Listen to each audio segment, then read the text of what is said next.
Good morning sir. Very good morning बेटा। Good morning sir. चलिए, बहुत इम्पोर्टेंट टॉपिक है, समझते हैं, पढ़ते हैं। गुड मॉर्निंग मोहम्मद इकराम। हम पिछली क्लास में हम बात कर रहे थे गॉस थ्योरम की। एक बार फिर से जरा शुरू से शुरू करते हैं। हमें यहाँ पे बात करनी है गॉस प्रमेय की, गॉस थ्योरम। और गॉस थ्योरम में हमने कहा था कि इसके कुछ तत्व तो पढ़ने हैं। सबसे पहले हमें क्या पढ़ना है? सबसे पहले हमें यहाँ पे बात करनी थी जो हम पढ़ चुके थे, क्षेत्रफल सदिश। दूसरे नंबर हम यहाँ पे बात कर रहे थे घन कोण की। तीसरे नंबर हमें बात करनी थी गॉसीय पृष्ठ, गॉसीय पृष्ठ। इसी को हम बोलते हैं बंद पृष्ठ। और फिर चौथे नंबर जो हमें यहाँ पे बात करनी थी वो है विद्युत फ्लक्स।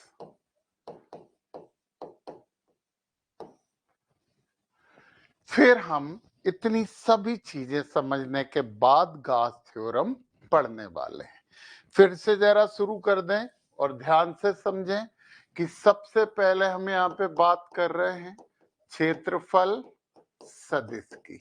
तो हमने आपको क्या जानकारी दी थी कि एरिया वेक्टर यानी छोटा क्षेत्रफल जो होता है वो तो सदिश होता है, परंतु जो बड़ा क्षेत्रफल होता है वो सदिश नहीं होता। तो बड़ा क्षेत्रफल मतलब बहुत बड़ा, जैसे पृथ्वी के क्षेत्रफल की बात करेंगे तो सदिश नहीं बोलेंगे, परंतु यदि हम एक शहर के क्षेत्रफल की बात बोलेंगे तो सदिश बोलेंगे। और क्षेत्रफल सदिश की जो दिशा होती है हम पिछली क्लास में पढ़ चुके हैं, क्षेत्रफल सदिश की दिशा, यस, क्षेत्रफल सदिश की दिशा सदैव, क्षेत्रफल सदिश की दिशा सदैव पृष्ठ के, ये इंपॉर्टेंट बात है, पृष्ठ के अभिलंबवत बाहर की ओर होती है। कहां पे? बाहर की ओर होती है, अंदर की तरफ कभी नहीं होगी। जैसे कि हमने पिछले में क्लास में भी एग्जाम्पल लिया था, इसके क्षेत्रफल S1, S2 और ये S3। S1 की क्षेत्रफल की दिशा ये होगी, S2 की ये होगी, S3 की ऊपर करेंगे तो ये होगी, नीचे करेंगे तो ये होगी लंबवत बाहर की तरफ, outward, always perpendicular outward from the surface. तो हम आपको एक एग्जाम्पल भी पिछली क्लास में और दिया था। हमने क्या बोला था कि हमारे पास ये डायरी है, ये वाला जो क्षेत्रफल है इसकी दिशा इधर बाहर होगी, इधर वाले क्षेत्रफल की दिशा हमारी तरफ अंदर की तरफ होगी, ऊपर वाले की ये होगी, इधर वाले की ये होगी, इधर वाले की ये होगी। मतलब इसमें कितने पृष्ठ हो गए? इसमें 6 पृष्ठ हो गए, और 6 पृष्ठों का जो क्षेत्रफल होगा वो हमेशा बाहर की तरफ लंबवत होने वाला है। ये बात आप ध्यान रखना, इसकी हमें बहुत जरूरत पड़ने वाली है। तो अब हम दूसरी चीज पढ़ेंगे यहाँ पे घन कोण। घन कोण को ओमेगा से प्रदर्शित करते हैं। तो हमने पिछली क्लास में बात की थी कि कोण बराबर चाप बटे त्रिज्या होता है। मतलब एक रेखा किसी बिंदु पर जितना कोण बनाती है ये सामान्य कोण होता है। और हमने क्या बोला था? कोण बराबर चाप बटे त्रिज्या होता है। एक रेखा किसी बिंदु पर कितने कोण पर है ये हमें कोण से पता लगता है। परंतु जब हम घन कोण की बात करते हैं तो यहां लिखते हैं किसी पृष्ठ द्वारा किसी बिंदु पर बिंदु कहीं पे भी हो सकता है, किसी बिंदु पर निर्मित कोण। और पृष्ठ का मतलब यहां पे क्या होता है? क्षेत्रफल, घन कोण कहलाता है। ये दूसरी बात है, इसे भी आपको याद रखना है, क्योंकि हमें जरूरत पड़ने वाली है घन कोण की। मान लो हमारे पास ये एक पृष्ठ है, इस बिंदु पर इसके पूरे ये जितने कोण बनाएंगे, ये पूरा कोण घन कोण होगा। अब कुछ बहुत इंपॉर्टेंट बात है जो हमें यहाँ पे करनी है।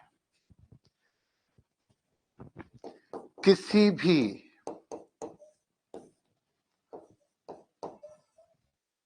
वस्तु के अंदर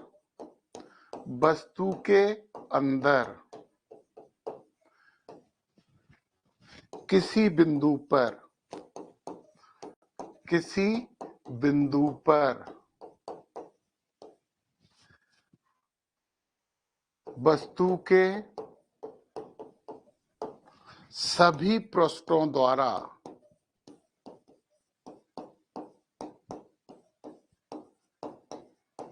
निर्मित कोण, निर्मित घन कोण बोल रहे हैं, निर्मित घन कोण सदैव 4 पाई होता है। 720 डिग्री। 4 पाई का मतलब 720 डिग्री। ये बात कुछ समझ में नहीं आई ना, है ना? समझो, क्योंकि तुम पूछोगे तो हो नहीं, हमें ही बताना पड़ेगा। हमें जरा एक बात बताओ कि वृत्त 2D होता है, वृत्त अपने केंद्र पे कितने का कोण बनाता है? वृत्त अपने केंद्र पे कितने का कोण बनाता है? किसी को पता हो तो जल्दी से बताइए कि वृत्त अपने केंद्र पर कितने का कोण बनाता है? 360 डिग्री। Very good, 360 degree. एक वृत्त अपने केंद्र पर 2 पाई का कोण बनाता है। 2 पाई का मतलब 360 डिग्री होता है। अब ये 2D है और इसे 3D करने के लिए हम क्या करें? एक ऐसा वृत्त और ले लें। यदि दो वृत्त एक दूसरे के लंबवत बन गए तो दोनों मिलके कितने का कोण बना रहे हैं? दोनों मिलके यहाँ पे जो कोण बनाएंगे, ये दूसरा वाला भी 2 पाई बनाएगा और ये कितना हो जाएगा? 4 पाई। यानी गोला अपने केंद्र से 4 पाई का कोण बनाता है। What is the difference between circle and sphere? वृत्त चूड़ी 2D होता है, गोला गेंद 3D होती है। तो गोला अपने केंद्र पर 720 डिग्री का कोण बनाता है। अब एक और बात समझ लो, एक और बात सुन लीजिए और समझ लीजिए कि हमारे पास कोण की बात कर रहे हैं। ये जो रेखा है ए बी, ये यहां पे थीटा कोण बना रही है। एक बिंदु ले लिया निश्चित और रेखा ले ली। यदि हम इस रेखा को आड़ी तिरछी कर दें, ऐसे कर दें, तो क्या ये थीटा पे कोई असर पड़ता है? क्या थीटा इससे प्रभावित होता है? रत्ती भर भी प्रभावित नहीं होता है। तो यदि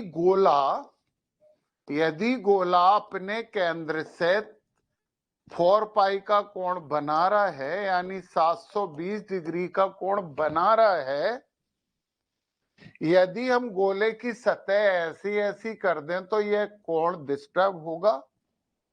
रत्ती भर भी नहीं होगा। ये कोण बरा बिल्कुल भी। गुड मॉर्निंग दीपक, तैयारी अच्छी चल रही है तुम्हारी?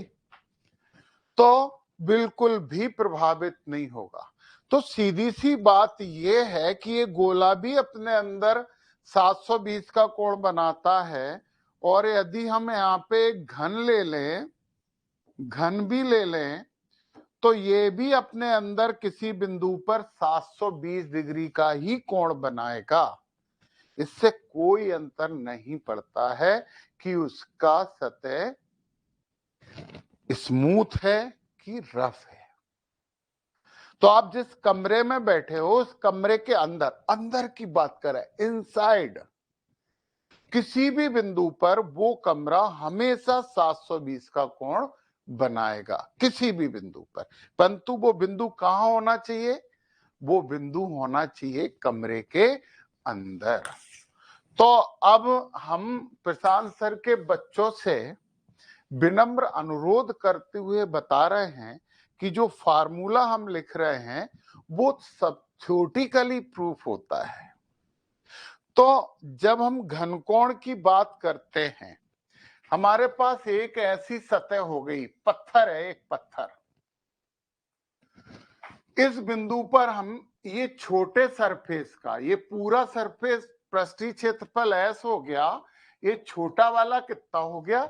ds हो गया। तुम्हें पता है कि जब हम गणना करते हैं, जब हम चलते हैं, तो घर से सीधा कोचिंग नहीं पहुंच जाते हैं, स्टेप रखते हैं, पहला स्टेप, दूसरा स्टेप, तीसरा स्टेप, है ना, फिर जाके हम कोचिंग में पहुंचते हैं। तो हम कोई भी काम करते हैं तो स्टेप बाय स्टेप करते हैं, तो कैलकुलेशन भी स्टेप बाय स्टेप ही होने वाला है। तो यहाँ पे पूरा क्षेत्रफल नहीं लिया हमने केवल एक छोटा क्षेत्रफल ले लिया, एक स्टेप, और इस क्षेत्रफल के मध्य बिंदु को यहां से जोड़ा, ये वाली दूरी है r, और ये जितना यहाँ पे घनकोण बनाएगा उस घनकोण को डी ओमेगा बोलेंगे। आपको पता है डी लगाते हैं तो स्मॉल अमाउंट हो जाता है, डी ओमेगा मतलब छोटे क्षेत्रफल द्वारा निर्मित घनकोण। मतलब डी ओमेगा क्या है? डी ओमेगा है डीएस क्षेत्रफल द्वारा, डीएच क्षेत्रफल द्वारा ओ बिंदु मान लेते हैं, ओ बिंदु पर निर्मित घनकोण, छोटा घनकोण हो गया ये। तो डी ओमेगा बराबर, अब हमें निकालना है, कैसे कैसे निकलेगा? अब यहाँ पे एक इंपॉर्टेंट बात ये है कि ये रेखा यदि आगे जाती, हम आगे कलर बदल के कर देते हैं, ये आगे जाती तो इधर जाती, और इस पृष्ठ का ये है क्षेत्रफल, ये परपेंडिकुलर है इस पृष्ठ का, ये वाला कोण है थीटा। बिंदु को क्षेत्रफल के मध्य बिंदु से मिलाने वाली रेखा और क्षेत्रफल पे खींचा गया अभिलंब के मध्य का कोण होता है थीटा। याद रखना ये बात कि हमारे पास ये कोई क्षेत्रफल है और ये बिंदु है, इसके मध्य बिंदु से हमने मिला के एक रेखा खींची, ये ऊपर तक चली गई, इस क्षेत्रफल का अभिलंब ये है, ये वाला कोण है थीटा। ये कोण है, ये घनकोण नहीं है, ये कोण है। तो पता है, अब देखो जरा, यहां पे डी ओमेगा बराबर होगा डी एस। सीधी सी बात है कि ये क्षेत्रफल छोटा है, इस बिंदु पर छोटा कोण बनेगा, क्षेत्रफल बड़ा हो गया तो इस बिंदु पे बड़ा कोण बनेगा। यदि क्षेत्रफल बढ़ता है तो बिंदु पर बनने वाला कोण भी बड़ा हो जाता है। तो सीधी सी बात है कि हम लिख सकते हैं D omega is directly proportional to D S. अब जरा देखो, ये बिंदु यहां की जगह यहां होता तो ये कोण बदल जाते, मतलब इस बिंदु को कहीं ना कहीं इस क्षेत्रफल की और बिंदु की स्थिति पर निर्भर करता है, और वो स्थिति हमें बताती है थीटा से। तो ये हमारे पास हो गया कॉस थीटा, कॉस थीटा। देखना जरा, इसके बिल्कुल लंबवत बिंदु रखा होगा, कलर बदलने दिखेगा, लंबवत बिंदु रखेगा, सबसे बड़ा कोण रहेगा, ये है इस पे और ये इसका भी लंब है। परंतु यदि यहां रखा तो ये है और ये अभिलंब है तो थीटा हो गया, ये कोण थोड़ा छोटा हो जाएगा। इसकी स्थिति जब बदलती है बिंदु की, तो वो किस पे निर्भर करती है? पृष्ठ के अभिलंब और उसके मध्य बिंदु को बिंदु से मिलाने वाली रेखा के बीच के कोण की, तो कॉस थीटा। दूसरी बात, तीसरी बात क्यों? तीसरी बात, ये पृष्ठ है, इस बिंदु पे ये कोण बना ओमेगा, बिंदु दूर हो जाएगा तो ये कोण भी छोटा हो जाएगा, बिंदु दूर हो जाएगा तो कोण भी छोटा हो जाएगा। तीसरे नंबर हम बोल सकते हैं D omega is inversely proportional to R square. तो अपान क्या लिखते हैं? ds cos theta upon R square. ये हमारा बन गया। बोलोगे सर आप समानुपाती लिख रहे थे और आपने समानुपाती लिखने की जगह यहां पे इक्वल लगा दिया, तो कांस्टेंट बन है, तो कांस्टेंट नियतांक बन है। तो हमारे पास फार्मूला हो गया D omega is equal to ds cos theta upon R square. हमें तो ओमेगा चाहिए, ओमेगा चाहिए तो हम क्या कर देंगे? हम इसका कर देंगे समाकलन। अब तुम्हें जो बच्चे 12 के, दीपक यहाँ पे बैठा है, यदि उसके पास मैथ्स है तो जो बच्चे 12 के हैं वो समझते हैं समाकलन, तुम्हें भी हमने पढ़ाया है, एक समाकलन का यूनिक फार्मूला आपको मिलता है। तो हम विथ रिस्पेक्ट टू सरफेस पूरे सरफेस से कर दें, बिंदु पृष्ठ के अंदर है तो यहाँ पे ds cos theta upon R square with respect to surface कर दें तो ये 4 पाई आएगा। क्यों? कुछ भी कर लो, कुछ भी कर लो, पृष्ठ के अंदर बनने वाला कोण तो 4 पाई होते ही होता है। एक नया इंटीग्रेशन का फार्मूला मिल गया आपको, ds cos theta upon R square is equal to 4 pi with respect to surface अंदर की तरफ है। तो जब हम इसका समाकलन करते हैं तो हमें हमेशा 4 पाई मिलता है। ये फार्मूला अलग से कॉपी में नोट कर लिया जाए क्योंकि ये मैथ्स के इंटीग्रल में नहीं मिलेगा। चलिए, अब हमने यहाँ पे घन कोण की भी बात कर ली है। अब हमें बात करनी है गासीय पृष्ठ की या बंद पृष्ठ की।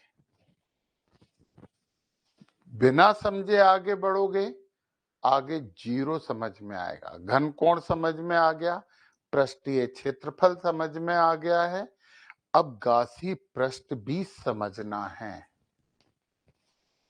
तो गासीय पृष्ठ समझना है। फिर और इंपॉर्टेंट चीज है गासीय पृष्ठ, इसी को बोलते हैं बंद पृष्ठ। एक ऐसा पृष्ठ जिसके हर बिंदु पर विद्युत क्षेत्र की तीव्रता बराबर हो, गासीय पृष्ठ कहलाता है। एक ऐसा पृष्ठ जिसके प्रत्येक बिंदु पर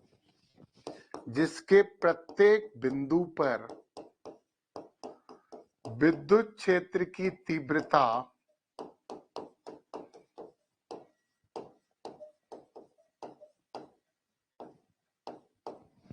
समान हो,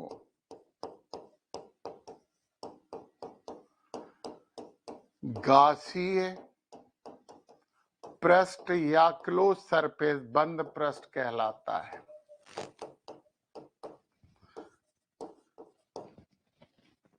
ये या तो हो सकता है या फिर हमें बनाना पड़ता है। कहां बनाएंगे ये गासीय पृष्ठ? जहां हमें जरूरत होगी वहीं बनाएंगे ना भाई। हम घर से निकले तो हर कहीं थोड़ी जाएंगे। जहां जाना होगा उसी दिशा में चलेंगे ना। अब देखो जरा,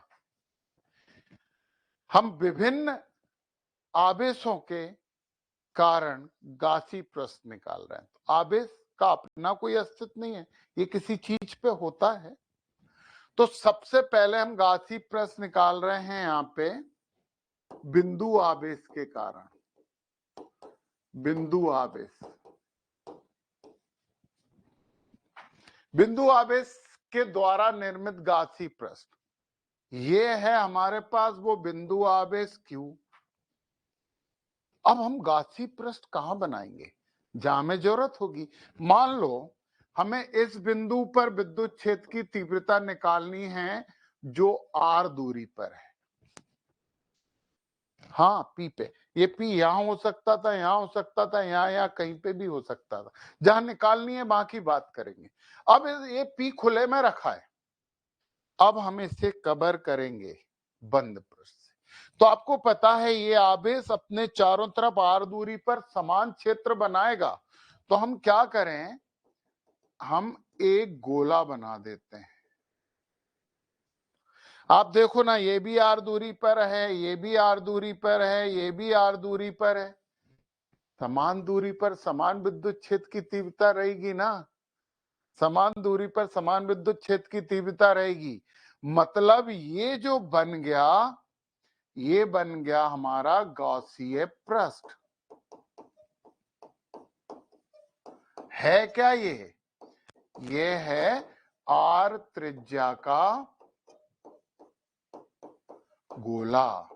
वृत्त मत बोल देना इसे, वृत्त में तो केवल ये होगा, क्या ऐसे में बराबर नहीं होगा, यहाँ पे भी बराबर क्षेत्र बनेगा। तो किसी बिंदु आवेश के कारण यदि हमें गासी पृष्ठ बनाना होता है तो सदैव एक गोला बनता है। उसकी त्रिज्या निर्भर करती है कि हमें कहां पर विद्युत क्षेत्र की तीव्रता ज्ञात करनी है।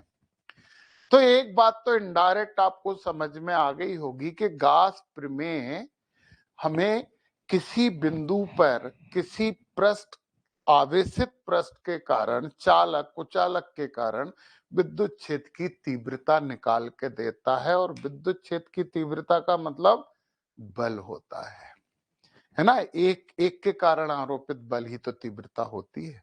हाँ, ये बिंदु आवेश के कारण हो गया। दूसरा देखें, हम सेकंड बात करें यहां पे, दूसरा बात करें तो रेखिक आवेश, मतलब किसी तार आर पे आवेश है तो उसकी बात होती है रेखिक आवेश। तो जब हम रेखिक आवेश की बात करते हैं, ये है हमारे पास एक रेखा, इस पे Q आवेश है। हमने देखा था बिंदु आवेश के कारण जो गासी पृष्ठ बन रहा था वो गोला बन रहा था, स्फीयर बन रहा था। अब इस रेखीय आवेश के कारण यदि हम निकालना चाहें कहां है वो बिंदु, मान लेते हैं कि वो बिंदु यहां है P और ये वाली दूरी है R। अब ये खुले पृष्ठ पे रखा हुआ है, हमें इसे बंद पृष्ठ पे कवर करना है। तो रेखा कैसे कवर होगी, इस पेन को चारों तरफ से कवर करने के लिए क्या होना चाहिए, इसका खोल कैसे बनेगा, बेलनाकार, सिलेंडरिकल। मतलब इस रेखा को कवर करने के लिए एक सिलेंडर बनेगा, बेलन बनेगा। तो आप क्या करो, आप R त्रिज्या का एक बेलन बना दो। ये परंतु बेलन में तो 3 पृष्ठ होते हैं, बेलन में तो 3 पृष्ठ होते हैं। एक पृष्ठ हो गया S1, एक पृष्ठ हो गया S2, एक पृष्ठ हो गया S3। ये S1 और S2 गासी पृष्ठ नहीं है, क्योंकि ये जो S1 है ये दूरी बढ़ती चली जा रही है, यहाँ पे ज्यादा, यहाँ कम और कम और कम और कम, ऐसा हो जाएगा। तो यहाँ पे जो गासी पृष्ठ है, बंद पृष्ठ है, वो गासी पृष्ठ क्या होगा, S3 होगा। S1 और S2 घासीय पृष्ठ नहीं होंगे, इन्हें हम गणितीय रूप से सिद्ध करेंगे। अभी थोड़ी देर बाद गणितीय रूप से सिद्ध करेंगे। तो रेखिक आवेश के कारण ये घासीय पृष्ठ बन गया। अब हम तीसरी बात करें, सीट के कारण, प्लेन सीट के कारण हम क्या बोलेंगे? Plane sheet. ये है आपके पास वो एक सीट, काम की बात है। इस सीट के कारण इस बिंदु पर हमें घासीय पृष्ठ बनाना है पी पे।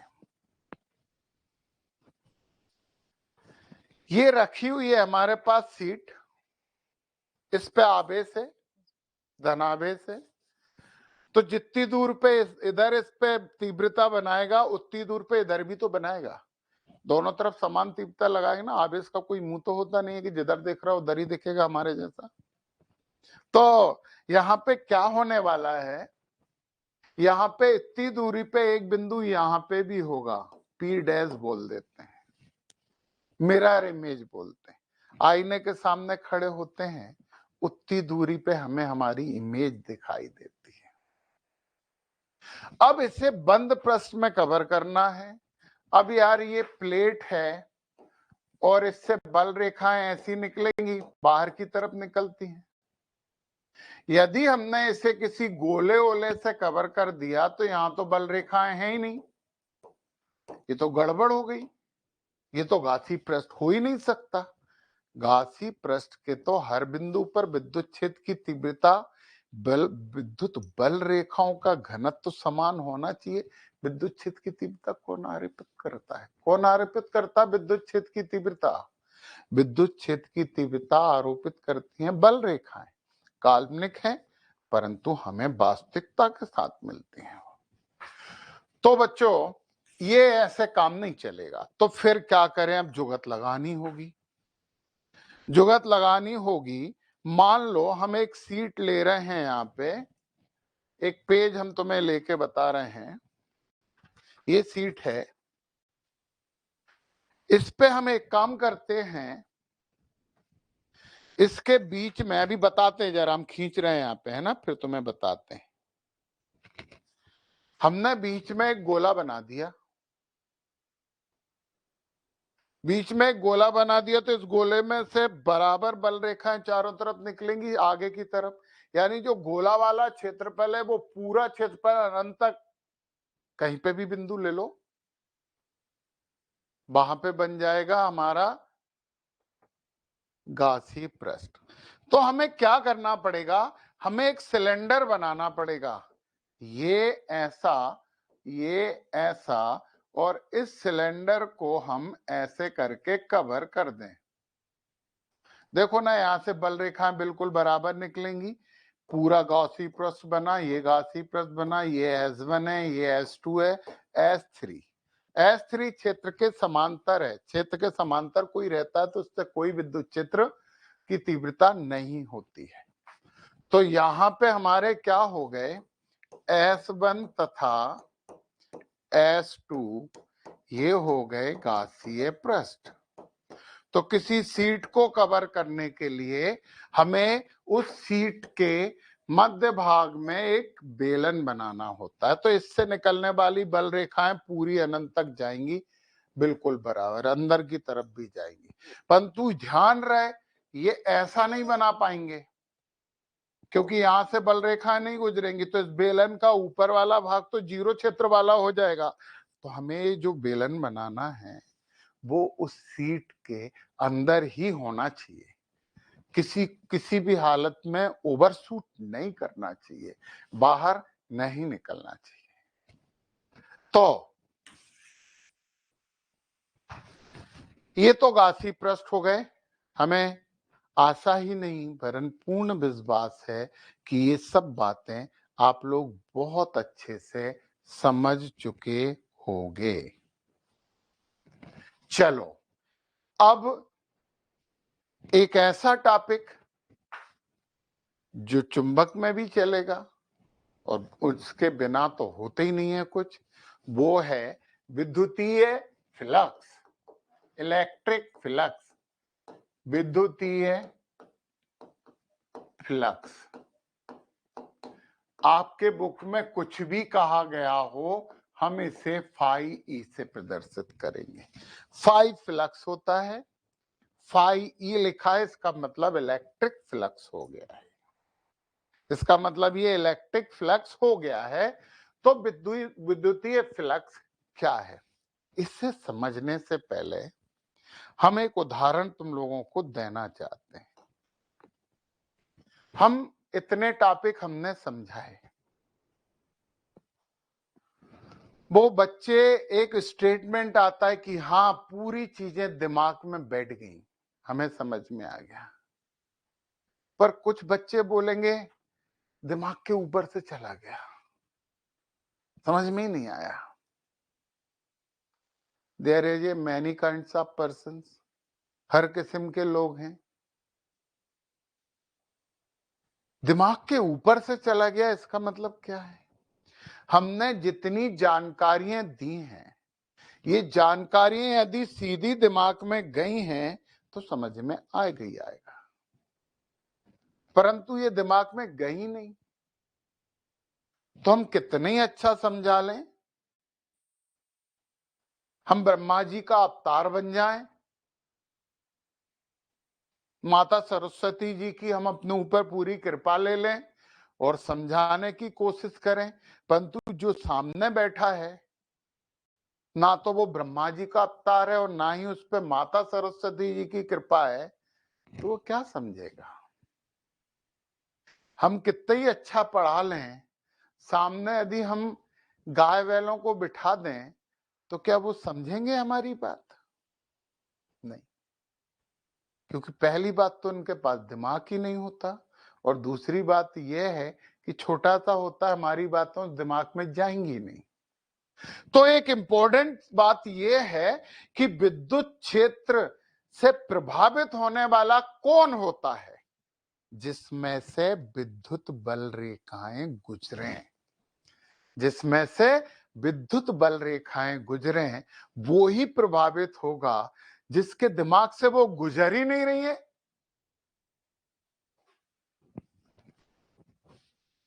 जिस पृष्ठ से बल रेखाएं गुजर ही नहीं रही हैं, क्या वो पृष्ठ प्रभावित होगा? भाई हम फिजिक्स पढ़ाते हैं, तो क्या हमारे बीवी बच्चे भी मास्टर हो गए फिजिक्स में? भाई हमें तो आती है ना, पढ़ाते हैं, तो बीवी बच्चे भी मास्टर नहीं हुए हैं। इसका मतलब क्या है? उनके दिमाग में ये पास ही नहीं हो रहा है, वो विद्युत क्षेत्र से प्रभावित ही नहीं होंगे, क्योंकि विद्युत बल रेखा उनमें से होके गुजर ही नहीं रही है। तो इंपॉर्टेंट है कि कोई भी क्षेत्र कब प्रभावित होता है? जब उससे बल रेखाएं गुजरे, और ये बल रेखाओं की संख्या जो किसी पृष्ठ से गुजरती है, इसी को तो फ्लक्स कहते हैं, इसी को फ्लक्स कहते हैं।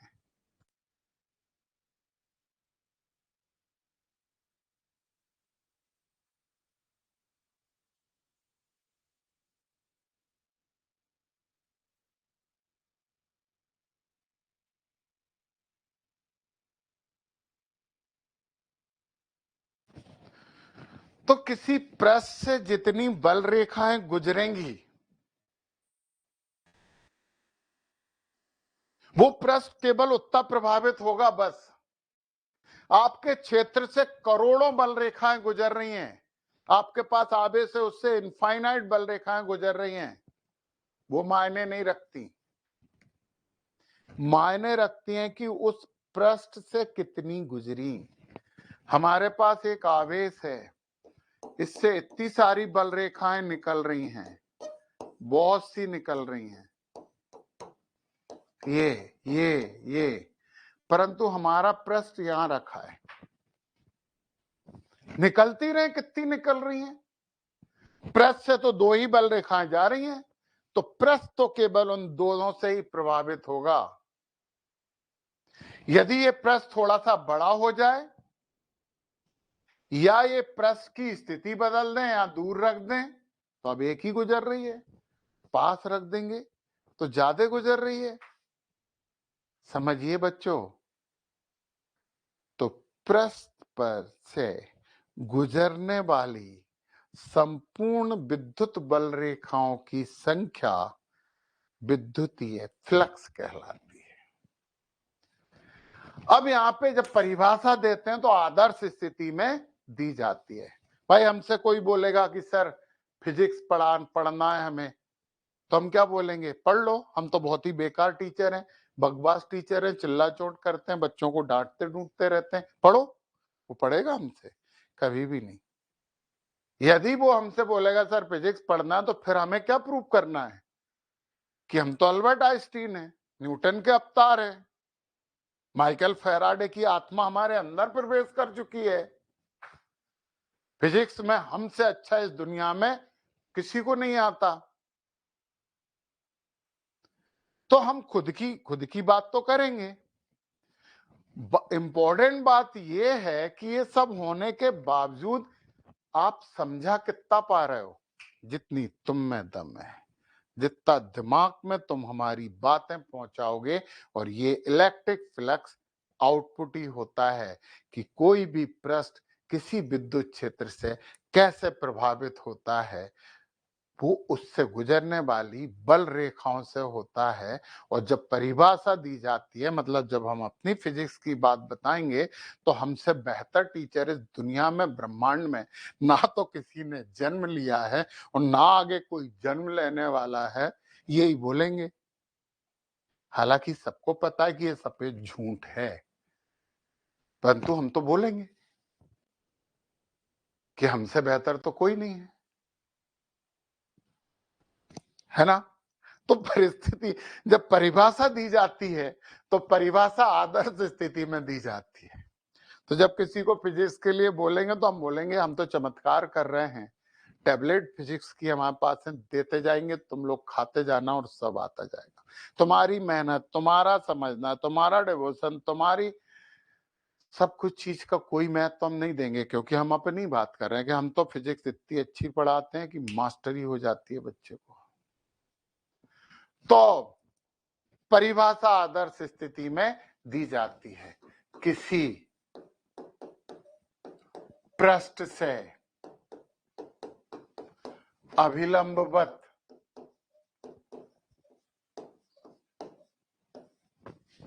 गुजरने वाली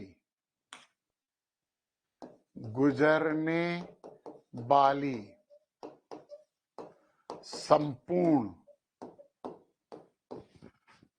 विद्युत बल रेखाओं की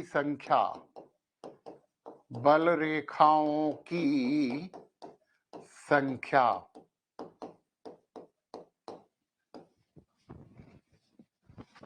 विद्युतीय फ्लक्स कहलाती है।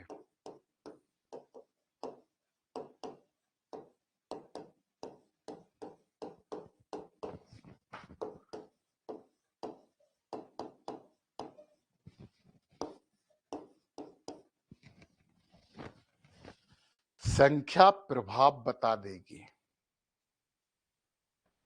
तुम धनी हो कि गरीब हो, तुम्हारे पास पैसों की संख्या ये निर्धारित कर देती है कि कितने पैसे हैं। ज्यादा पैसे हैं तो धनी हो, कम पैसे हैं तो तो संख्या तो अदिश राशि होती है, यह एक अदिश राशि होती है, यह एक अदिश राशि होती है। It is a scalar quantity. संख्या की कोई दिशा नहीं होती, संख्या संख्या ही होती। अभिलंबित आदर्श परिस्थिति है, जैसे हमने बोला ना कि हम तो अल्बर्ट आइंस्टीन के बराबर फिजिक्स जानते हैं, परंतु तुम्हें पता है कि उससे कम जानते हैं, परंतु तुमसे तो ज्यादा जानते हैं ना, इसलिए हम तुम्हें पढ़ा देंगे, तुम्हारा काम हो जाएगा। हमारे बोलने से क्या होता है, परंतु इतना पक्का है कि जब हम Albert Einstein, Newton, Michael Faraday और इनके पास जा रहे हैं तो इसका मतलब हमें आती तो है फिजिक्स। हालांकि ये झूठ है कि हमें उनके बराबर आती है, परंतु ये झूठ नहीं है कि हमें आती है।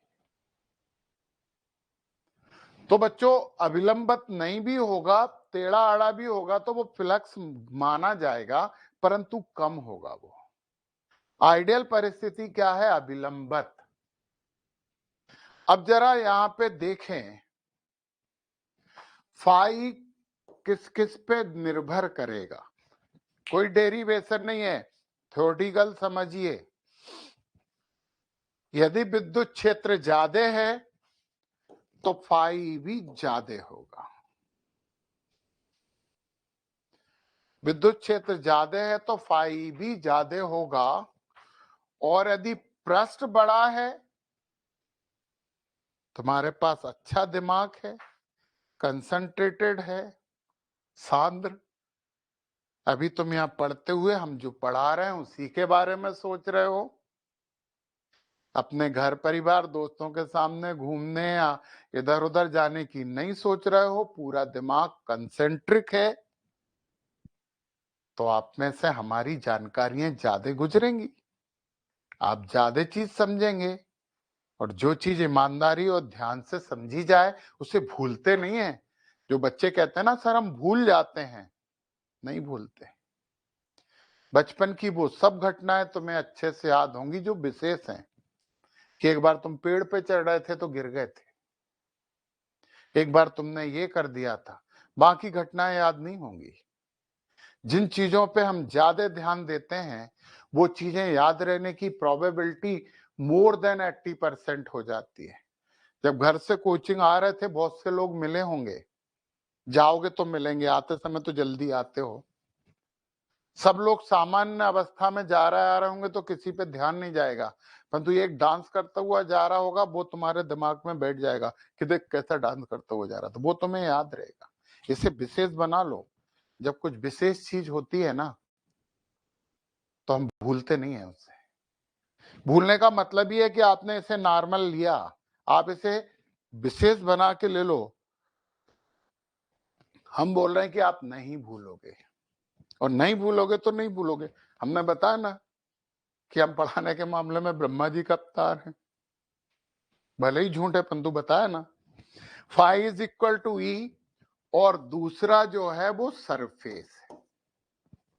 बड़ा सरफेस ज्यादा फ्लक्स, छोटा सरफेस कम फ्लक्स। आप बोलोगे दोनों पे वेक्टर लगाए, क्योंकि वो वेक्टर हैं तो वेक्टर लगेगा ही। तो हम यहाँ पे एक और चीज भी बोल सकते हैं कि जो विद्युतीय फ्लक्स है, विद्युतीय फ्लक्स ये तुम्हारे काम की चीज है, ये तो सबसे ज्यादा काम की चीज है। विद्युतीय फ्लक्स दो सदिशों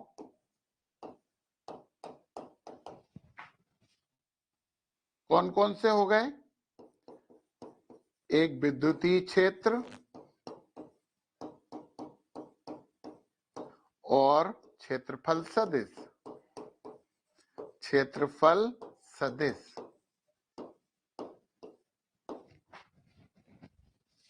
का अदिश गुणनफल है।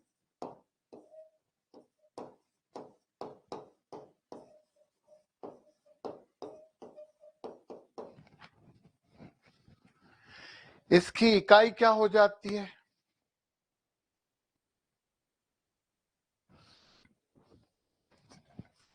इसकी इकाई लिखे तो हम इसे वेबर पर मीटर भी कह सकते, वेबर मीटर भी कह सकते हैं। ई की इकाई क्या होती है? न्यूटन पर कूलाम, है ना। इसकी इकाई क्या हो गई? न्यूटन पर कूलाम। और एस की इकाई क्या हो गई? Metre square.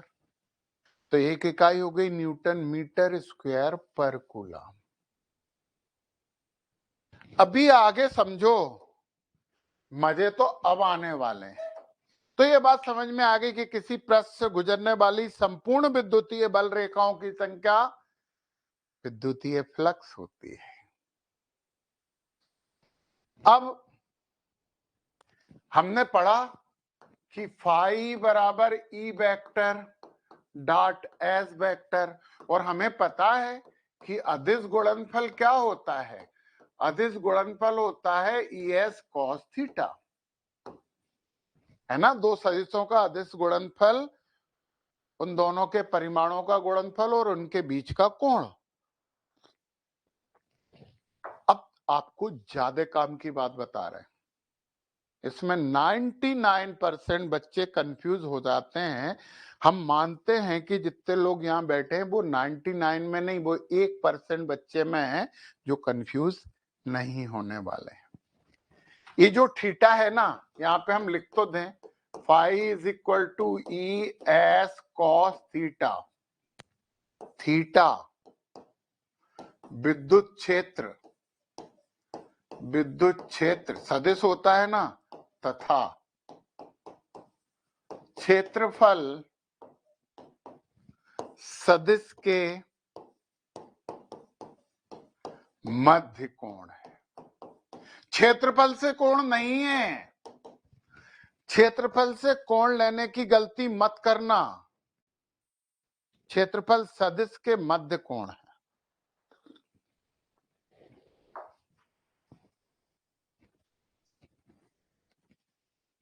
चलिए हम तुम्हें समझाते हैं। अब तुम्हें आंसर देना पड़ेगा हमें। यह है ऊपर वाले क्षेत्रफल की बात कर रहे हैं, ये क्षेत्रफल है। यह है विद्युतीय क्षेत्र की दिशा, स्टाइलस की दिशा विद्युत क्षेत्र की दिशा है। बता तो दो थीटा कितना होगा, जल्दी लिखो कापी में, थीटा कितना होगा, फटाफट जल्दी से लिखिए कापी में, थीटा कितना होगा। हमें कमेंट करिए, बोलिए। इतनी देर से कुछ नहीं पूछा, आप पूछ रहे हैं। ये है पृष्ठ और ये विद्युतीय क्षेत्र है। थीटा कितना होगा जल्दी बताओ, लिख दो जल्दी से, कमेंट बॉक्स में लिखिए। प्रशांत सर के बच्चों माइक खोलिए। ये पृष्ठ है, ये विद्युतीय क्षेत्र है, थीटा कितना होगा बोलिए।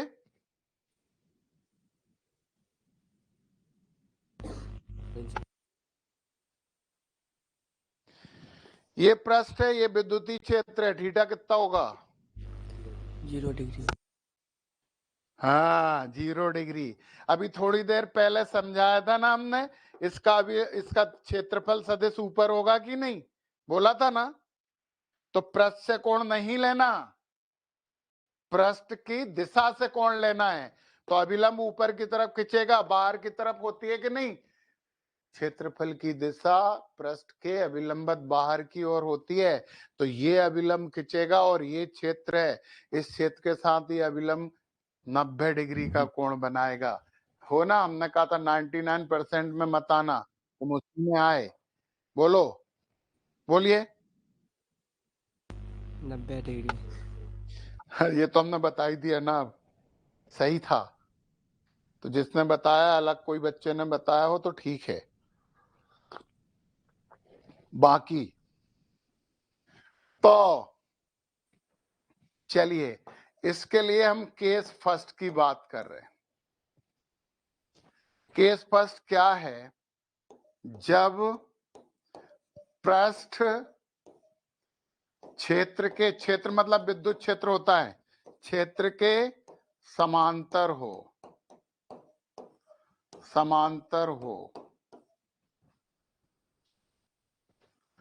मतलब ये आपका क्षेत्र है ई, और ये रखा हुआ है आपका पृष्ठ।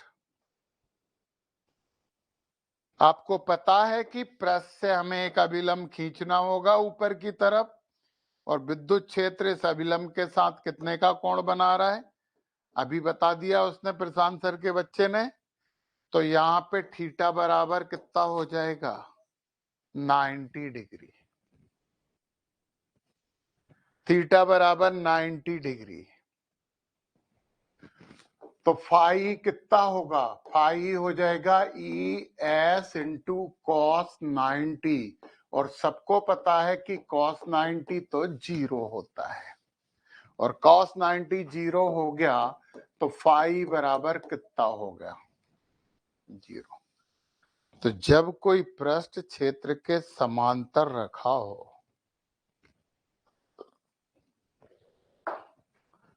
जब तुम्हें लगने लगे कि जितनी फिजिक्स हमें आती है उतनी तुम्हें आती है और तुम हमारी परीक्षा लेने की कोशिश करने लगो, जो कि 1-2 बार पिछली साल भी हुई है, तब तुम क्षेत्र के समांतर हो गए। अब तुम्हें कुछ भी समझ में नहीं आएगा। विद्या ददाति विनयम। आप समझने आए हो तो समझना पड़ेगा। एक बहुत अच्छा एग्जाम्पल हम तुम्हें दे रहे हैं बच्चों, बड़े काम की चीज है और इसे पार्ट ऑफ फिजिक्स मानना।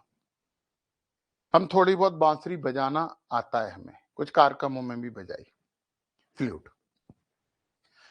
एक गुरुजी थे जो बहुत अच्छी बांसुरी बजाते थे। हम और हमारे मित्र जो कि लेक्चरर हैं, वो दोनों उनके यहाँ बांसुरी सीखने गए तो पहले उन्होंने उन्हें अंदर बुलाया। बोले क्या करना है? बांसुरी सीखना है सर। बोले आती है तुम्हें? तो उन्होंने कहा हाँ थोड़ी थोड़ी आती है।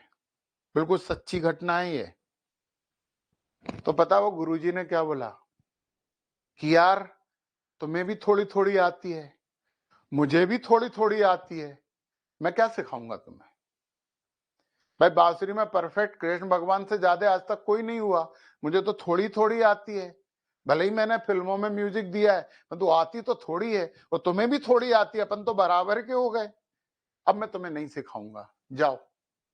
भगा दिया उन्होंने। उन्हें हमें बताया बाहर, उन्हें हमें बुलाया, जबकि उन्हें नहीं आती थी, हमें आती थी थोड़ी थोड़ी। तो जैसे ही अब अंदर गए, बोले हाँ बांसुरी सीखना है। उनका जी गुरुदेव। पैर पड़े, बोले आती है तुम्हें थोड़ी बहुत? तो हमने कहा बिल्कुल नहीं आती। बोले बिल्कुल नहीं आती तो क्यों सीखने आए हो तुम? कहता थोड़ी थोड़ी आ जाए। तो बोले मैं भी थोड़ी थोड़ी सिखा पाऊंगा। मतलब तुम क्यों सीखना है? उनका बांसुरी अच्छी लगती है सर, बजती है तो अच्छी लगती है, आत्म शांति के लिए सीखना चाहता हूँ। बोले वेरी गुड, कल से आ जाओ। तो तुम्हें भी यदि फिजिक्स थोड़ी थोड़ी आती तो हमें भी थोड़ी थोड़ी आती है, तो तुम नहीं सीख पाओगे, फिर तुम ज्ञान। तो यहाँ पे आने के लिए ब्लैंक होके आना पड़ेगा।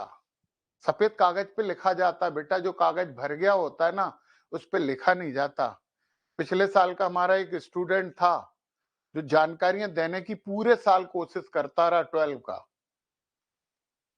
जबकि वो मेहनती है, परंतु उसकी समस्या क्या है? वो खुद की जानकारियां देने की कोशिश करने के चक्कर में गड़बड़ कर ली। अभी थोड़ी देर के लिए आया भी था वो क्लास में।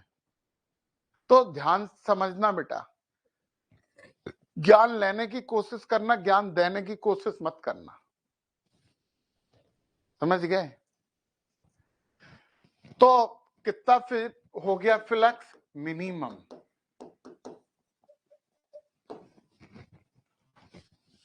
तो जब क्षेत्र के समांतर हो जाओगे, तुम्हारी जानकारी हमारे बराबर हो जाएगी, तो फिर हमारा तुम्हारे ऊपर कोई प्रभाव नहीं पड़ेगा। जब किसी पृष्ठ को विद्युत क्षेत्र के समांतर रख दिया जाएगा तो उस पृष्ठ से गुजरने वाली कुल बल रेखाएं यानी कि फ्लक्स शून्य हो जाएगा। के सेकंड जब पृष्ठ विद्युतीय क्षेत्र के लंबवत हो, मतलब ये है आपका विद्युतीय क्षेत्र और ये है आपका पृष्ठ। तो फैक्ट है कि ये विद्युतीय क्षेत्र ऐसे गुजरेगा इधर से। अब यहां पे कोण कितना हो गया? इसका अविलंब भी ऐसे ही आएगा।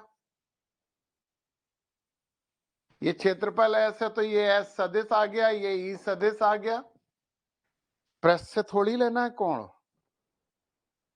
कोण को पृष्ठ से नहीं लेना है। तो थीटा बराबर कितना हो गया यहां पे? 0। तो वो हमारे पास फार्मूला है फाई बराबर हो जाएगा ई एस कॉस 0, और तुम्हें पता है कि कॉस 0 तो 1 होता है, कॉस 0 1 हो जाएगा, तो फाई बराबर क्या हो जाएगा ई एस, और ये कैसा होगा, ये होगा मैक्सिमम। तो जब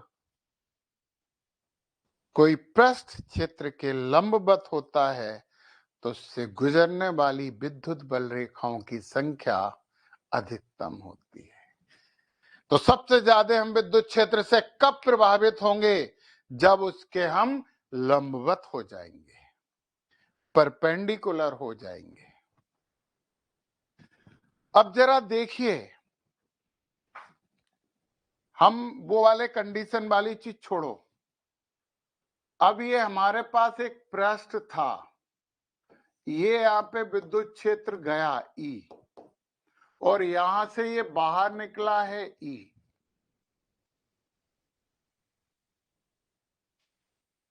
ध्यान से देखना, क्योंकि यहां पे बच्चे बड़े कंफ्यूज होते हैं। यहां पे इस तरफ जब हम हैं तो इसका एस वेक्टर इधर होगा,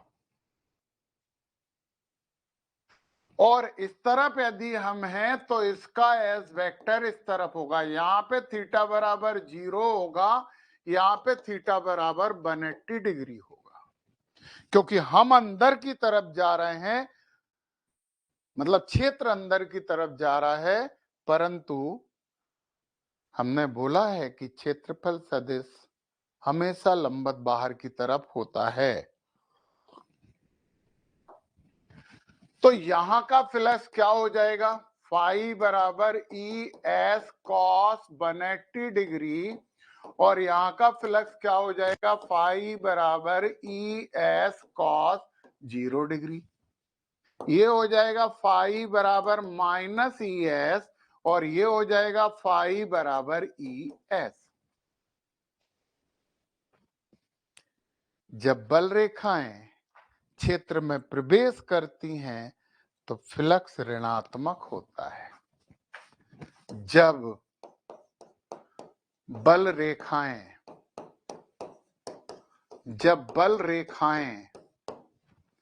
पृष्ठ में प्रवेश करती हैं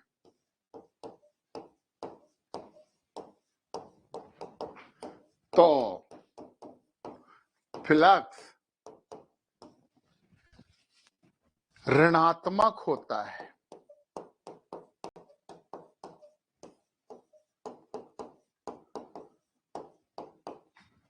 निर्गत बल रेखाओं के लिए, बाहर निकलने वाली निर्गत बल रेखाओं के लिए फ्लक्स धनात्मक होता है। अब एक और बहुत महत्वपूर्ण बात है, आज की क्लास की लास्ट बात। तो जितनी बल रेखाएं प्रवेश करेंगी उतनी बाहर निकलेंगी। मान लो हमारे पास कोई सरफेस है, यहां से 3 बल रेखाएं अंदर गई तो 3 ही बाहर निकलेंगी, तो यहां पे -3 और यहां पे +3, तो कुल फ्लक्स कितना हो गया,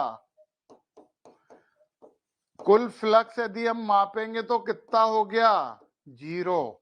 यहां पे -फाई और यहां पे +फाई, टोटल फ्लक्स 0, क्योंकि अंदर जा रहा है तो माइनस और बाहर निकल रहा है तो प्लस, ये दोनों चीजें ली जाती हैं। यदि आज के टॉपिक में रत्ती भर भी कंफ्यूजन हो तो अभी के अभी दोबारा ये लेक्चर चला के देख लेना, क्योंकि यदि आज का टॉपिक मिस हुआ तो अगली क्लास में कुछ नहीं आएगा समझ में। बोलो सर, कौन वाला नहीं समझे, 180 डिग्री और 0 डिग्री उधर कैसे? क्यों, बताओ जरा। ये इधर जा रहा है और ये भी इधर जा रहा है, तो कोण कितना है, 0 डिग्री है कि नहीं? Yes sir. और यदि ये इधर जा रहा है और ये इधर आ रहा है तो अब इनके बीच का कोण कितना है बताओ, बताइए। अपोजिट हो गए ना एक दूसरे से, विपरीत दिशा हो गई ना एक दूसरे से। Yes sir. यस तो इनके बीच का कोण कितना हो गया, 180 डिग्री हो गया कि नहीं। एक यस ये सर। दिशा एक ये दिशा। Yes sir. जी, तो चलिए हम फिर से बोल रहे हैं कि आज की क्लास में थोड़ी सी भी दिक्कत हो, कहीं पे भी कंफ्यूजन हो तो दोबारा अभी के अभी देख के ही जाना। अगली क्लास आज की क्लास पे निर्भर करेगी। तो मिलते हैं अगली क्लास में, तब तक के लिए नमस्कार।